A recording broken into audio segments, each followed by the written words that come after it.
क्या है कुवैत के इस अजीबोगरीब शहर की सच्चाई? रेगिस्तान काट कर बना है ये समुद्री शहर। साल था 1990। कुवैत अपनी अमीरी शान और शौकत के ऐसे फेज से गुजर रहा था जहां हर एक Kuwaiti sea facing luxury house का ख्वाब रखता था। अपने इसी सपने को हकीकत में बदलने के लिए कुवैत ने इंट्रोड्यूस किया एक ऐसे मेगा इंफ्रास्ट्रक्चर प्रोजेक्ट को जिससे कुवैत के जलते रेगिस्तान में भी लोगों को बीच फेसिंग आलिशान रेजिडेंट का दीदार हो सकता था।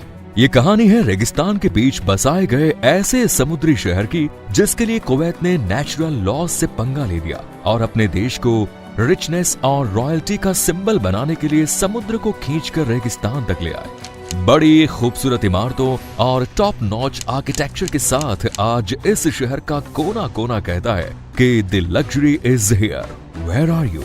लेकिन इस सिंबॉलिक टास्क को पॉसिबल कर दिखाना कुवैत के लिए किसी अग्नि परीक्षा से कम नहीं रहा।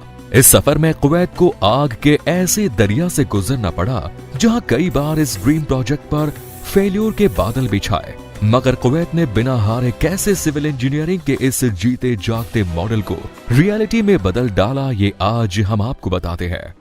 ये है सबाह अल अहमद सी सिटी, कुवैत के 2.5 लाख लोगों का आलीशान घर, जहां उनके पास न केवल सी फेसिंग व्यू है बल्कि दुनिया की टॉप क्लास फैसिलिटीज और पॉपुलर टूरिस्ट स्पॉट्स भी है।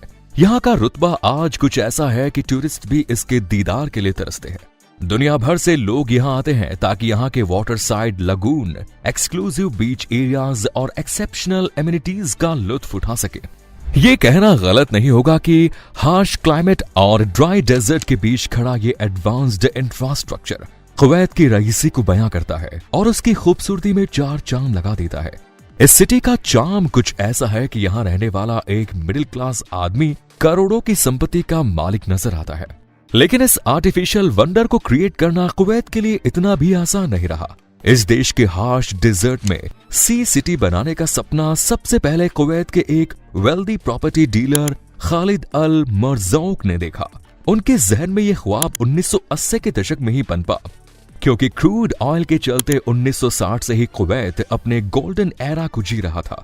मिडिल ईस्ट के सबसे छोटे देशों में से एक होने के बाद भी इस देश में मॉडर्नाइजेशन, ह्यूमन डेवलपमेंट इंडेक्स और स्टैंडर्ड ऑफ लिविंग बाकी देशों से काफी ऊपर था। यहाँ के सिटीजन के पास पैसा तो बहुत था, लेकिन कुवैत के रेगिस्तानी क्लाइमेट में रहने के लिए एक आलीशान सी फेसिंग रेजिडेंट की चाहत हर किसी को थी। फिर 1982 में आए बड़े ऑयल क्राइसिस के बाद कुवैती सिटीजन्स अपनी वेल्थ को असेट्स में इन्वेस्ट करना चाहते थे। बस इसी बढ़ती डिमांड को पूरा करने के लिए खालिद अल मरज़ौक ने कुवैत में एक सी सिटी बनाने का ख्वाब देखा। लेकिन इस मेगा प्रोजेक्ट को बनाने के लिए एक ऐसे समुद्री तट की जरूरत थी जहां 2.5 लाख लोगों के लिए आलीशान घर बनाए जा सके और सभी घर सी फेसिंग फैसिलिटीज से लैस हो। लेकिन ऐसा करना कैसे पॉसिबल हो सकता था जब कुवैत की आधी से ज्यादा नेचुरल कोस्ट लाइन पहले ही कई मल्टी बिलियनियर प्रोजेक्ट से कवर हो रखी हो। इसके अलावा कुवैत में कहीं और भी इस प्रोजेक्ट को शुरू नहीं किया जा सकता था, क्योंकि इसकी क्लाइमेट कंडीशंस सी सिटी के लिए फेवरेबल नहीं थी। कुवैत अपनी इस परेशानी का सलूशन ढूंढ ही रहा था कि उन्हें जल्द ही टाइडल क्रीक्स के कॉन्सेप्ट के बारे में पता चला।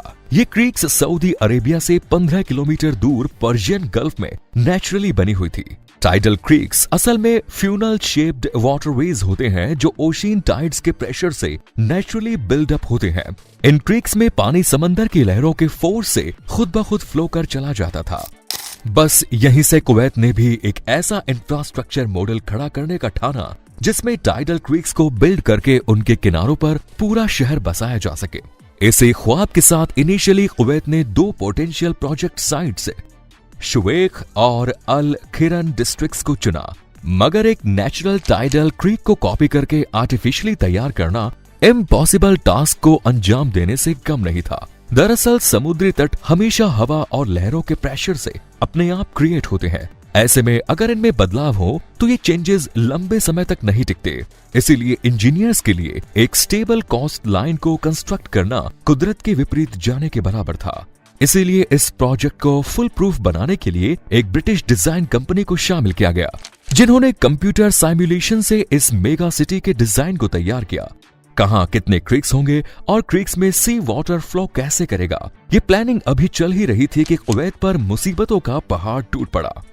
2 अगस्त 1990 ये तारीख कुवैत के इतिहास का सबसे काला दिन था, जब इराक ने जियोपॉलिटिकल रीजंस, इकोनॉमिक डिस्प्यूट्स और टेरिटोरियल क्लेम्स का हवाला देकर कुवैत की सरजमीन पर फुल स्क्लेव इन्वेजन कर दिया। ऐसे में ना चाहते हुए भी कुवैत को एक ऐसी जंग में कूदना पड़ा जहां से उसके बुरे दिन शुरू हो गए। हेलीकॉप्टर और बोट्स के जरिए हजारों सैनिक कुवैत में आ धमके और जंग के चलते कुवैत को इतने बड़े इकोनॉमिक क्राइसिस का मुंह देखना पड़ा कि कई सालों के लिए कुवैत को अपने इस ख्वाब को होल्ड पर डालना पड़ा। लोगों के जमे जमाए बिजनेस ठप्प पड़ गए और कुवैत अपने इकोनॉमिक और पॉलिटिकली अपने वर्स्ट फेज में पहुंच गया। कहां तो कुवैत सी सिटी की कंस्ट्रक्शन के ख्वाब बुन रहा था, मगर अब इस जंग ने कुवैत की जड़ों को हिला दिया। साल था 2004 जब कुवैत ने एक बार फिर से अपने सी सिटी विजनरी प्रोजेक्ट को रिज्यूम किया। ये वही दौर था जब दुबई भी अपने dream projects palm Jumeirah island के कंस्ट्रक्शन फेजेस पर जोरों शोरों से काम कर रहा था।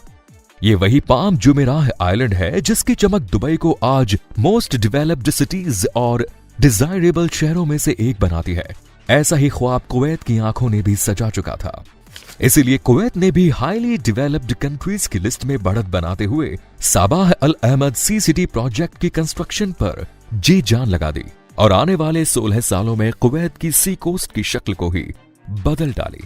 शुरुआत में इस सिटी के कंस्ट्रक्शन को 5 फेजेस में डिवाइड किया गया, जिसमें पहले और दूसरे फेज में प्राइम फोकस खुदाई पर था, पर प्रोसेस में रेगिस्तान से खुदाई करके निचले हिस्से को सिल्ट को निकाला।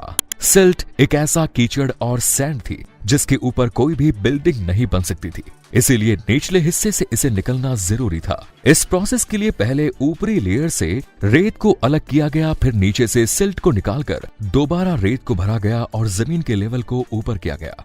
इस काम में कई महीनों का समय लग गया। मास लेवल पर सिल्ट को निकालने के लिए हजारों वर्कर्स ने दिन रात इस प्रोजेक्ट पर काम किया। कई आर्टिकुलेटेड डंपर्स, बुलडोजर्स और एक्सकेवेटर्स को भी इस वर्क पर लगाया गया और तब जाकर खुदाई के ये फेजेस परफेक्शन के साथ पूरे हुए। इसके बाद बारी आई सैंड कंप्रेशन की।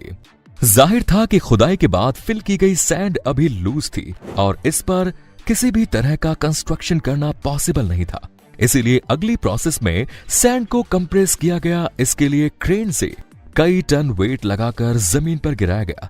इससे रेत तो कंप्रेस हुई ही, साथ ही साथ बड़े बड़े गड्ढे भी फॉर्म हो जाते। बेस्ट रिजल्ट्स के लिए 1 नहीं 2 नहीं बल्कि दिन में कई बार इस प्रोसेस को किया जाता। ये प्रोजेक्ट अपने 3rd फेज में अभी तेजी से आगे बढ़ ही रहा था कि सबसे कॉम्प्लेक्स प्रोसेस इंजीनियर्स के सामने खड़ी थी। उन्हें डर था कि आर्टिफिशियली डेवलप किए गए इन क्रीक्स में सी वाटर तेजी से फ्लो करेगा भी या नहीं। अगर ऐसा नहीं हुआ तो पानी में फंगस लग जाएगा और इसकी बदबू चारों ओर फैलकर सी सिटी को रहने लायक नहीं छोड़ेगी। यानी कि सालों की मेहनत, प्लानिंग और $1 बिलियन यूं ही जाया हो जाएंगे और ये प्रोजेक्ट एक बिग ब्लंडर बनकर रह जाएगा। ऐसे में इंजीनियर्स की टीम ने एक नया रास्ता अपनाया और वाटर प्रेशर को मेंटेन करने के लिए टाइडल गेट्स का सहारा लिया गया। कंप्यूटर साइमुलेशन के सहारे पहले इस टेक्नोलॉजी को टेस्ट किया गया। दरअसल इन गेट्स का काम एक तरफ से आने वाले वाटर प्रेशर पर खुद ब खुद खुलना था और प्रेशर कम होने पर बंद होना था। आखिरकार टेस्टिंग में पाया गया कि इंजीनियर्स के इस आइडिया का सक्सेस रेट 100% है और इसे इंस्टॉल करने के बाद सी वाटर सभी बीचेस पर आसानी से पहुंच सकता है। लेकिन इस परेशानी के सुलझने के साथ ही एक और मसला इंजीनियर्स के लिए तैयार था। अब सबके जहन में यही सवाल था कि मेगा सिटी में बनने वाले 250 न्यू बीचेस के लिए बीच पर मिलने वाली सैंड कहां से आएगी। जाहिर था कि रेगिस्तान में मिलने वाली बारीक सैंड को बीच सैंड की तरह इस्तेमाल नहीं किया जा सकता था, लेकिन एक्सपर्ट्स ने इसके लिए भी एक नई तरकीब निकाली कि कुवैत की डेजर्ट की सैंड को ही छानकर उसमें से मोटे सैंड पार्टिकल्स को अलग किया जा सकता है। अब क्योंकि बीच पर मिलने वाली सैंड काफी बारीक होती है, इसीलिए तय था कि ये प्रोसेस काफी टाइम टेकिंग और एक्सपेंसिव होने वाली है। लेकिन कुवैत के पास डेजर्ट के ड्राई सैंड की कोई कमी नहीं थी, इसीलिए इस सोल्यूशन को हरी झंडी मिल गई। जल्द ही ड्राई सैंड से मोटे पार्टिकल्स को रिफाइन करने का काम तेजी से शुरू हो गया। सैंड को कई बार पानी से धोकर उसमें से मोटे पार्टिकल्स को फिल्टर आउट किया जाता था और इस प्रोसेस में जो पार्टिकल्स बचते थे उन्हें ही सैंड बीचेस के लिए फाइनलाइज किया जाता था। सैंड को रिफाइन और फिल्टर करने के इस प्रोसेस पर कई महीनों तक काम किया गया और आखिरकार धीरे धीरे ये प्रोजेक्ट अपने फाइनल फेजेस में पहुंचा। इस फेज में बीच सैंड को प्रोटेक्ट करने के लिए रॉक वॉल्स को भी क्रिएट किया गया। कुल मिलाकर 6 साल की कड़ी मेहनत के बाद इस प्रोजेक्ट के 3 फेजेस पूरे हुए। फिर धीरे धीरे रेगिस्तान में खड़े किए गए इस समंदर के किनारों पर मॉडर्न ब्रिजेस, रोड्स, लग्जूरियस विलास, होटल्स बनाने का सिलसिला भी शुरू हुआ ताकि इस सिटी को लाइवली बनाया जा सके। खास बात यह थी कि इस सिटी को बनाने में एनवायरमेंटल सस्टेनेबिलिटी का भी खास ख्याल रखा गया। इसीलिए जब ये शहर बनकर तैयार हुआ तो इसमें अर्बन प्लानिंग, ग्रीन स्पेसेस और शानदार आर्किटेक्चर को बिल्डअप करने का खास ख्याल रखा गया। आज 200 किलोमीटर में फैला ये आलीशान शहर अब काफी हद तक बनकर तैयार हो चुका है और इसके कोने कोने में हमें रॉयल्टी, लग्जरी और मॉडर्न अर्बनाइजेशन की झलक देखने को मिलती है। साल 2016 में जब इसे पहली बार खोला गया तो इस भव्य आर्टिफिशियल आइलैंड की चकाचौंध ने पूरी दुनिया का ध्यान अपनी तरफ खींचा। चिलचिलाते रेगिस्तान में शान से खड़ा ये शहर सबके लिए परफेक्शन का एक जीता जागता नमूना बन गया। आज इस शहर की कहानी बताती है कि कैसे कुवैत ने आपदा को अवसर में बदलते हुए अपने सिटीजन के कंफर्ट के लिए काम किया। आज सबाह अल अहमद सिटी की रईसी फैसिनेटिंग व्यूज और लग्जूरियस अपार्टमेंट्स ही हैं जो टूरिस्ट्स को इस शहर की तरफ खींचे ले आते हैं। डेजर्ट के बीचों बीच खड़े कुवैत के इस मेगा प्रोजेक्ट ने आपको कितना इंप्रेस किया, हमें कमेंट सेक्शन में जरूर बताएं। अगर आपको वीडियो पसंद आई तो लाइक करें, चैनल को सब्सक्राइब करें। धन्यवाद।